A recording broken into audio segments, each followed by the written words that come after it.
Prime minister Modi और prime minister Shahbaz शरीफ की मुलाकात या हैंडशेक, उसके लिए कोशिश हो रही है। जो बात हुई मेरी कुछ लोगों से, उन्होंने कहा कि जी पॉसिबल है और अच्छा, कोशिश हो रही है, इम्कानात हैं। हाँ जी इम्कानात है। जी नाजरीन, यू टर्न देखा आपने, बल्कि मैं से मुनाफिकत कहूंगी।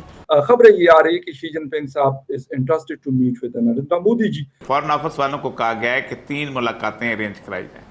एक मुलाकात मेरी अरेंज कराई जाए वज़ीर आज़म उससे, सदर जी से, दूसरी प्यूटन से, और तीसरी अगर मुमकिन हो तो नरेंद्र मोदी से। अब ऐसे में कौन आपको नेक और पारसा करार देगा? कौन आप पे भरोसा करेगा? कौन आपके झूठ को सच समझेगा? कोई नहीं। लेकिन मेरी इत्तला ये है कि 2 कम अज़ कम प्यूटन और चीन के जो सदर है उसकी तरफ से तो कोई पॉजिटिव रिस्पांस नहीं मिला। अब ये है कि जाना तो इनको पड़ेगा। और एससीओ में एक ऐसा खिलाड़ी है जो हर फोरम का मेंबर है, वो है हम। मोदी जी एक ही वर्ल्ड लीडर है जो हर एक में कॉमन है। इसमें हर एक में जी नहीं है, हर एक में पुतिन नहीं है, हर एक में जो बाइडेन भी नहीं है। कैसे मुमकिन है कि 2 लोग हैंडशेक तो होगा, खासतौर पे जो तस्वीर उतरे। खैर आओ यार, सैनिटाइजर के नशे करना बंद करो और शुरू करते हैं बिना किसी बकचोदी के। इंडिया के इंडिया और मोदी और प्राइम मिनिस्टर मोदी और प्राइम मिनिस्टर शहबाज शरीफ की मुलाकात या हैंडशेक, उसके लिए कोशिश हो रही है। पब्लिकली दोनों कह रहे हैं नहीं। इंडिया से जो बात हुई मेरी कुछ लोगों से, उन्होंने कहा कि जी पॉसिबल है और अच्छा, कोशिश हो रही है, इम्कानात हैं। हाँ जी इम्कानात है। तो मैंने कहा कोशिश कौन कर रहा है? ठीक है सर, ब्रेक ले लेते हैं डॉक्टर साहब। चाइना और रशिया कोशिश कर रहा है कि हैंडशेक हो जाए। मैंने ठीक हो कहा गया। अरे वो इसलिए एससीओ का है ना, तो मतलब एक दूसरे को घूरते हुए तो सारे लोगों का हैंडशेक वहां पे होगा। प्यूटिन तैयब एर्दोगान की मुलाकात होगी, शी जिनपिंग और मोदी की मुलाकात हो सकती है, मतलब सबकी आपस में मुलाकात होगी। इब्राहिम रईसी की मुलाकात होगी, ईरान के सदर की। तो कैसे मुमकिन है कि 2 लोग हैंडशेक तो होगा, खासतौर पे जो तस्वीर उतरेगी जब वो सारे खड़े होंगे। सही हो गया सर। डॉक्टर साहब ब्रेक का वक्त हुआ है। तैयब एर्दोगान भी पहुंच रहे हैं आज, इब्राहिम रईसी भी पहुंच रहे हैं आज, और बाकी जो हैं वो प्यूटिन भी पहुंच रहे हैं आज। ये तमाम शख्सियात जो हैं ये पहुंच रही हैं और वहाँ पर सिक्योरिटी के इंतजाम और कोई ब्लैक स्वान इवेंट्स ना हो जाएं। मतलब वहाँ पर काफ़ी इस वक्त जो समरकंद है और ये सारी जो इलाके हैं वस्ती एशियाई ममालिक, वहाँ पर हाई अलर्ट्स हैं। एससीओ समिट हो रहा है, शंघाई काउंसिल ऑर्गेनाइजेशन की बड़ी एक इम्पोर्टेंट समिट होनी है समरकंद में। और दुनिया के जितने भी मतलब मेन लीडर्स हैं, वैसे उसमें चाइना है, हिंदुस्तान है, रशिया है, पाकिस्तान है, इन्होंने जाना है। लेकिन इसकी इम्पोर्टेंस शायद इसलिए भी बहुत ज्यादा है कि चाइना और हिंदुस्तान के बीच में भी पिछले 2-3 सालों से हम देख रहे हैं कि काफी एक गर्मा गर्मी रही है और अभी भी खत्म नहीं हुई। और पाकिस्तान इंडिया के बीच में भी तकरीबन मैं यही कहूंगा ताल्लुकात जो है वो डिस्कनेक्टेड है। तो क्या हो सकता है? इससे पहले हमने जयशंकर साहब को और बिलावल भुट्टो जरदारी साहब को देखा कि उन्होंने एक साथ बैठे हुए थे, लेकिन कोई बात उन्होंने नहीं की, इवन हाथ भी एक दूसरे से नहीं मिला।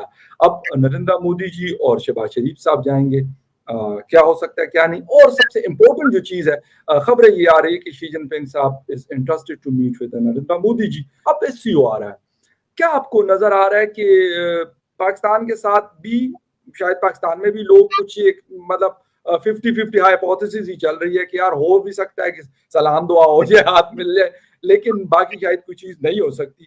आपका क्या है? क्योंकि आप दिल्ली में हैं तो यकीनन हिंदुस्तान के हवाले से आप ज्यादा बेहतर बता सकते हैं कि वहां पे क्या खबरें हैं फॉरेन ऑफिस की तरफ से, या बाकी अगर मीडिया है तो वहां पे क्या बात चल रही है।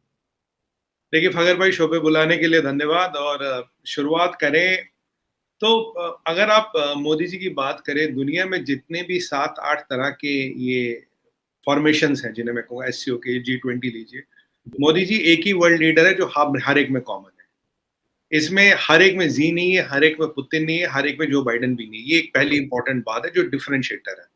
तो ये एक बड़ा एक मतलब फेदर इन द कैप है जिसे मैं कहूँगा। अब देखिए, अब ये जो अगर आप देखें ये ग्रुप्स बने क्यों, ये ग्रुप्स इसलिए बने फखर भाई, इसके थोड़े हिस्ट्री में जाते हैं। यूएन वीक हो चुका है। अगर जब यूएन इन्फेक्टिव हो जाता तो छोटे छोटे आइलैंड पावर सेंटर बनने शुरू हुए, जिसमें आप क्वाड ले लीजिए, एससीओ ले लीजिए, G20 ले लीजिए, ब्रिक्स ले लीजिए, कई सारे हैं जो ऐसे धीरे धीरे I2 ये सब बन गए हैं। क्योंकि यूएन जो है वो एक पावरफुल नहीं रही, उसकी चलती नहीं है दुनिया में। वो अपना जो सिस्टम जिसके लिए वो बनी थी उस चीज के लिए पूरी फेल हो गई है। अब इन ग्रुप्स में क्या फकर भाई, इनमें कुछ लोग हैं जिनके कॉन्फ्लिक्टिंग इंटरेस्ट है, जिनके कॉरेस्पॉन्डिंग इंटरेस्ट है, जिनके कहीं कॉन्फ्लिक्टिंग है कहीं कॉरेस्पॉन्डिंग है। कहीं आप मेरे दोस्त हो, कहीं मेरे आप मैं आपके लिए न्यूट्रल हो, कहीं आप मेरे दुश्मन हो। एक ही आप बंदा है, तो ये हर ग्रुपिंग में एक अलग अलग चीजें चल रही है। तो अब अगर एससीओ को देखा जाए तो इसको देखा जाता है बेसिकली एक रशिया और चाइना का इनिशिएटिव है, एक अलग वर्ल्ड ऑर्डर, एक अलग जियोपॉलिटिकल पावर बनाने का। अब आप G20 से इसको कंपेयर करिए। देखिए G20 में क्या है, 1900 कंट्री है, एक जो 20वीं कंट्री वो यूरोपियन यूनियन है। यूरोपियन यूनियन में अंदर 19-20 कंट्री आ जाती है, करेक्ट। तो कहने का आप बोलो G20 पर वो हो जाता है G40 टेक्निकली, G40 हो जाता है, बिल्कुल टेक्निकली G40। अब आप G40 की बात करिए, 80% of GDP, 75% of global trade and 40 और आपका 60% ऑफ द पॉपुलेशन कंट्रोल करते हैं।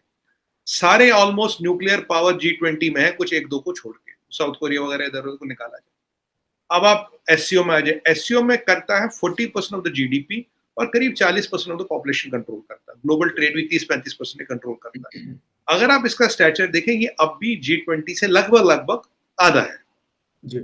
बट G20 फखर भाई is predominantly dominated by western powers. अब यूरोपियन यूनियन तो आप एक गुंत पर अंदर तो 19 कंट्री है, तो पूरा वेस्ट जो है, वेस्ट की पूरी ताकत है G20 में। अब ये जो यूरेशिया है, जो एशिया वाला पार्ट है, इसकी ताकत है एससीओ में। एससीओ में अमेरिका नहीं है, एससीओ पे यूरोपियन यूनियन नहीं है। तो शुरू तो चाइना ने किया था, अब धीरे धीरे देखिए अभी इसमें 8 मेंबर तो है और 8 मेंबर आ रहे हैं, शायद आपके पास इन्विटेशन ऑब्जर्वर वगैरह बन के आ रहे हैं, तो करीब 16 वर्ल्ड लीडर आएंगे। अब जो कॉमन एजेंडा हुआ है, ये टेररिज्म है, कनेक्टिविटी और कॉपरेशन है, जो वर्ल्ड इकोनॉमी में चैलेंजेस आ रहे हैं वो है, एक नया वर्ल्ड ऑर्डर जो वेस्टर्न डोमिनेटेड ना, उसको कैसे बनाया जाए। पर यहाँ दिक्कतें भी अंदर है। दिक्कतें ये है कि यहाँ इंडिया और चाइना बैठा है, या इंडिया और पाकिस्तान बैठा है, ठीक है। अब रशिया की इंडिया से एक रिलेशन है, रशिया की चाइना से दूसरी रिलेशन है, रशिया की पाकिस्तान से कुछ खास रिलेशन है नहीं। तो अगर ये 2-3 बड़ी ताकतों को इसमें देखिए, 3-4 बड़ी ताकतें हैं इसमें जो निकल के आती है। बाकी कंट्रियां छोटी है, जीडीपी वाइज छोटी है, मिलिट्री वाइज छोटी है,